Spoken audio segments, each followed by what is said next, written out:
नमस्कार, मैं आदित्य आप सभी का स्वागत करता हूं मैथ्स दर्पण चैनल पर। आज हम लोग एवरेज का शुरुआत करेंगे। एवरेज वैसे तो बहुत आसान टॉपिक है, लेकिन एग्ज़ाम में बहुत क्वेश्चन आते हैं और प्रीवियस ईयर में भी आरआरबी, एनटीपीसी और ग्रुप डी में आया हुआ क्वेश्चन है। हम उसी क्वेश्चन को डिस्कस करेंगे। तो आज पहली क्लास है, ध्यान से कॉन्सेप्ट को समझिएगा। और अगर इस प्रकार का क्वेश्चन, इस कॉन्सेप्ट पे क्वेश्चन अगर एग्ज़ाम में आता है तो उसको छोड़ना नहीं है, बनाना है। एवरेज तो आसान होता ही है। तो चलिए स्टार्ट करते हैं।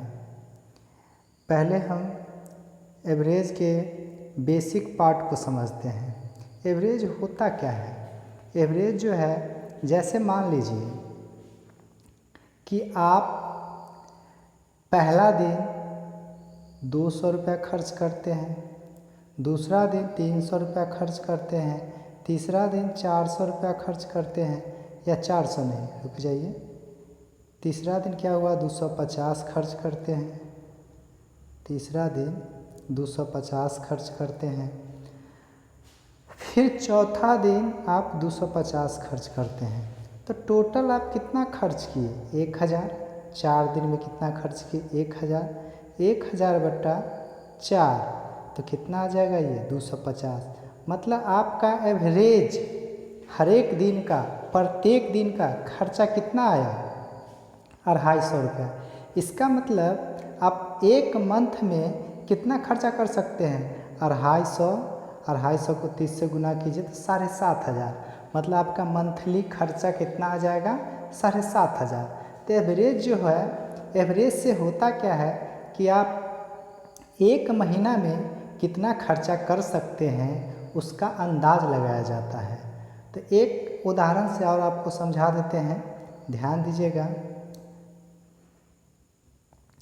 मान लीजिए कि आपके पास एक नौकर है। मान लीजिए आपके पास एक नौकर है। अगर वो पहला दिन आया तो 8 रोटी खाया, दूसरा दिन 7, तीसरा दिन 5, चौथा दिन 4 और 3, ये 6 दिन का उसका खाने का रेशियो है। अब आपको तो अभी अंदाज नहीं है, आपको तो अंदाज लगाना पड़ेगा ना कि ये मंथली में कितना खाएगा, एक महीना में कितना खा सकता है। उतना आटा का या गेहूं का आपको इंतज़ाम करना पड़ेगा उसको खिलाने के लिए। देखिए 6 दिन में इतना इतना खाया। पहला दिन 8, 7, 5, 4, 3, 8, 7, 15, 15, 5, 20, 20 और 6, 20 और 4, 24 और 24, 6, 30। 30 खाता है 6 दिन में। 6 से डिवाइड करिए तो ये आपका क्या आ जाएगा? 5। मतलब ये आया कि ये जो आपका मजदूर है या नौकर है, एक दिन में 5 रोटी खाएगा। तो 30 दिन में कितना रोटी खाएगा? ये 30 पंचे 150। तो आपको अंदाज़ा लग गया कि ये आदमी 30 दिन में 150 रोटी खाएगा। उसके हिसाब से आप इंतज़ाम कीजिएगा। तो इसका ये तो क्लियर हो गया। थोड़ा सा इसका एक परिभाषा है, या परिभाषा तो आप जान लिए, इसका जो फॉर्मूला है उसको समझ लेते हैं। पहले इसको मिटा देते हैं। देखिए एवरेज जो होता है, एवरेज असल में होता क्या है आपको तो बता दिए। एवरेज बराबर टोटल सम, जितना संख्या दिया रहेगा टोटल सम बट्टा टोटल नंबर, यही ना होता है सम। मतलब जितना आंकड़ा दिया हुआ है, जितना प्रेक्षण दिया हुआ है, जितना संख्या दिया हुआ है, सबका योग बट्टा नंबर। तो इससे आप ये कर सकते हैं, जब आप ये समझ गए कि टोटल सम बट्टा नंबर, अब इससे तो ये भी निकाल सकते हैं ना कि एवरेज बराबर एस से सम और बट्टा एन से एन, टोटल संख्या। तो सम बराबर क्या हो जाएगा आपका? ए गुने एन। मतलब अगर आपके पास एक दिन का एवरेज दिया हुआ है, एक दिन का मान लीजिए 5 है, तो 30 दिन का कितना हो जाएगा? 30 पंचे 150। तो आप सम भी निकाल सकते हैं, सम भी निकाल सकते हैं। यहाँ तक तो क्लियर हो गया होगा। तो आगे चलते हैं। आगे देखिए, आपके सामने क्वेश्चन है, आपके सामने क्वेश्चन है। क्वेश्चन में कह रहा है क्या? क्वेश्चन में कह रहा है, नोट करते जाइएगा जो जो लिख बोल रहे हैं सो। एक्स संख्या का औसत एक्स स्क्वायर है, वाई संख्या का औसत एक्स स्क्वायर है। यदि सभी संख्या का औसत लिया जाए तो औसत क्या होगा? मतलब पहले आपके पास एक्स संख्या था, पहले आपके पास एक्स संख्या था, उसका औसत कितना था? Y square. तो एक्स संख्या का योग कितना आ जाएगा? X y square. क्योंकि आपको बताए हैं सम निकालने के लिए, सम निकालने के लिए हम क्या करते हैं? औसत को संख्या से गुना कर देते हैं।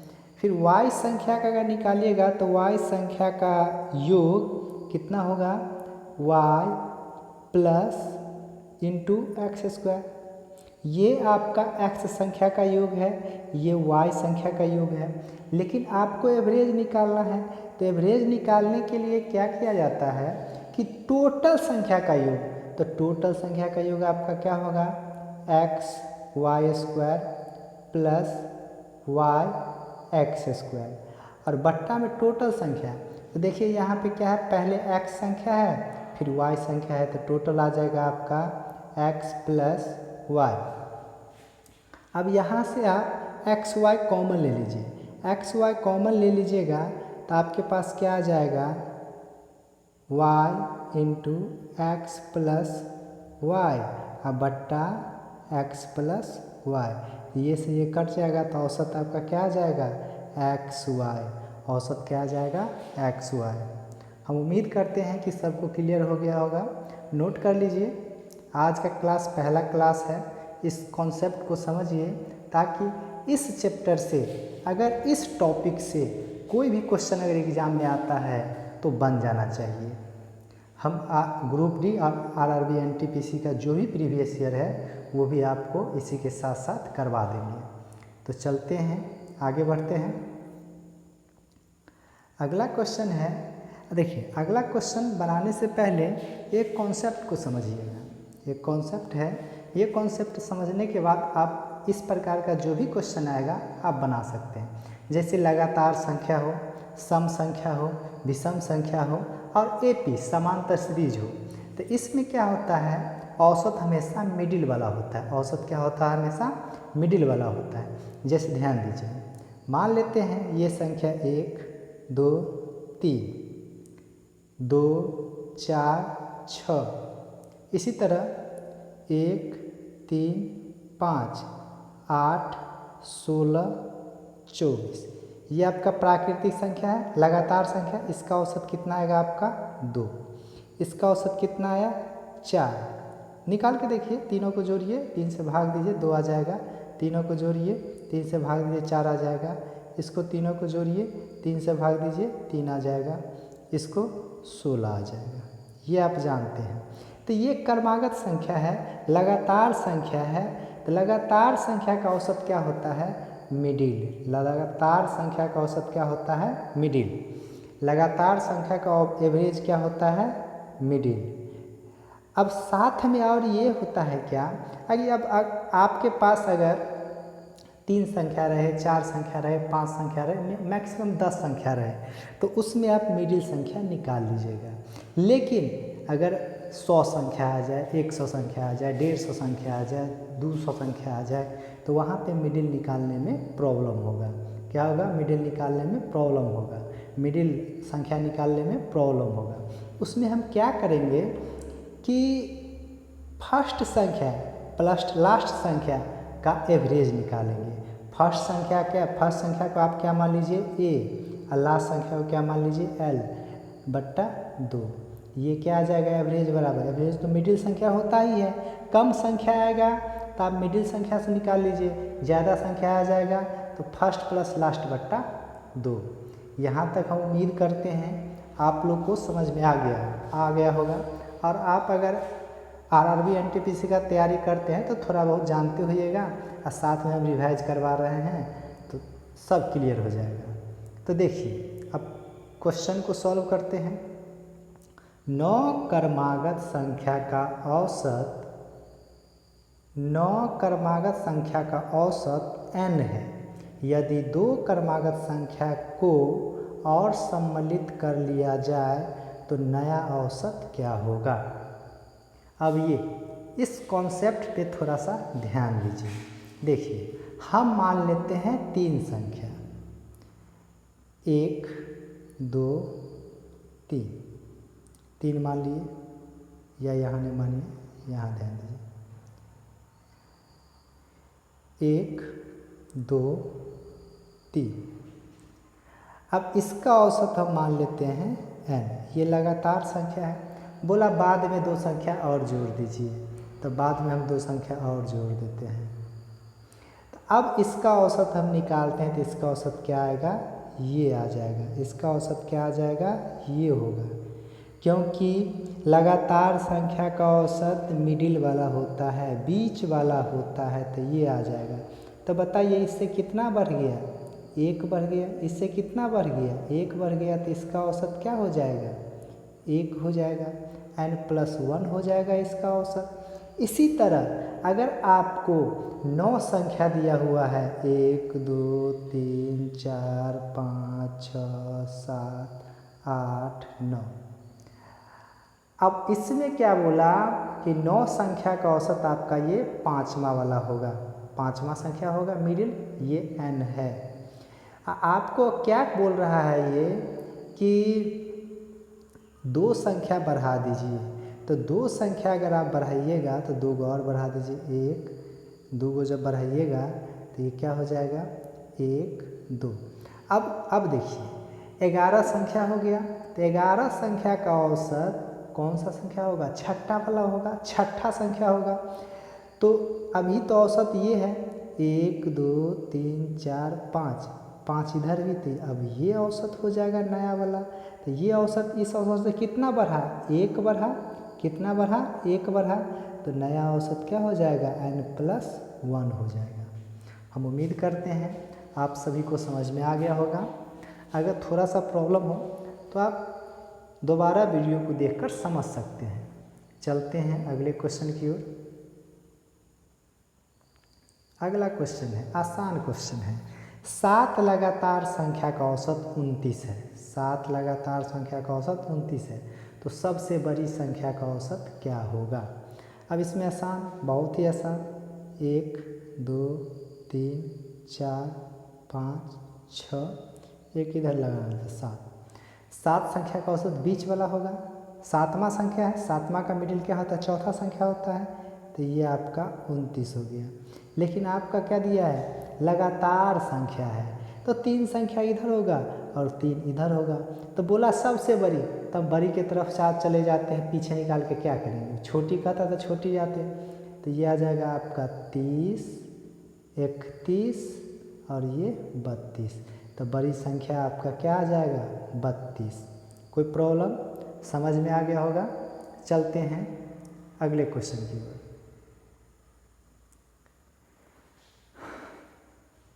अब इस क्वेश्चन में क्या है, यदि 106 लगातार सम संख्या का औसत 111 है, तो पहली संख्या और आखिरी संख्या का योग कितना होगा।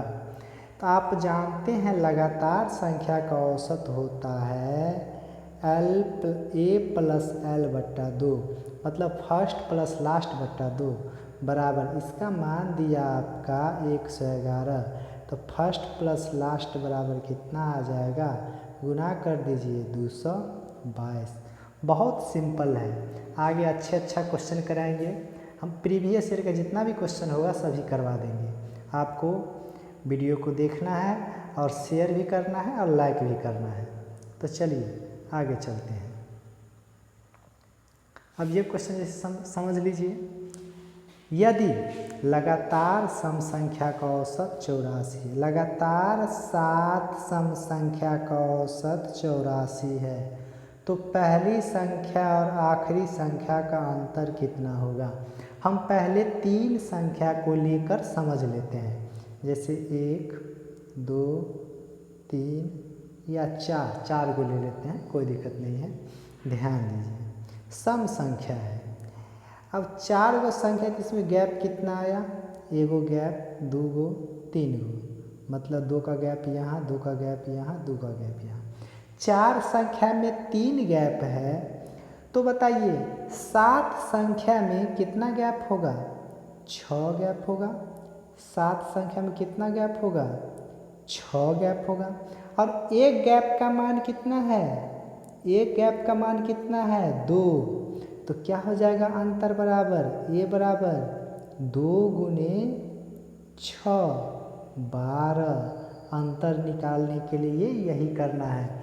जैसे आप समझिए कि आपके पास 18 संख्या है, 18 संख्या का औसत कुछ भी दे दिया है, 18 संख्या का औसत 50 दे दिया है। बोल रहा है क्या कि फर्स्ट संख्या और लास्ट संख्या का अंतर क्या होगा?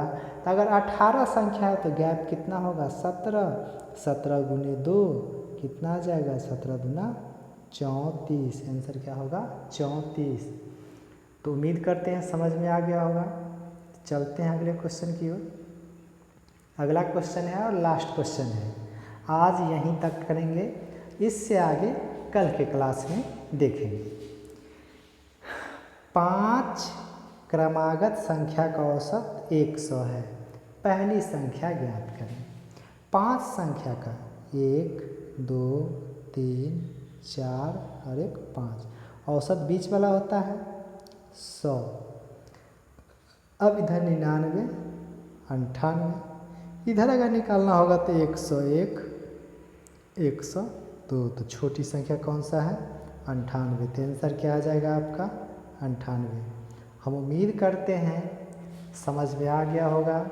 तो आप वीडियो में जाके कमेंट सेक्शन में जाके बता सकते हैं कि आपको वीडियो कैसा लगा, और दोस्तों को लाइक भी कीजिए और दोस्तों को भी शेयर कीजिए ताकि उनको भी इसका लाभ मिल सके।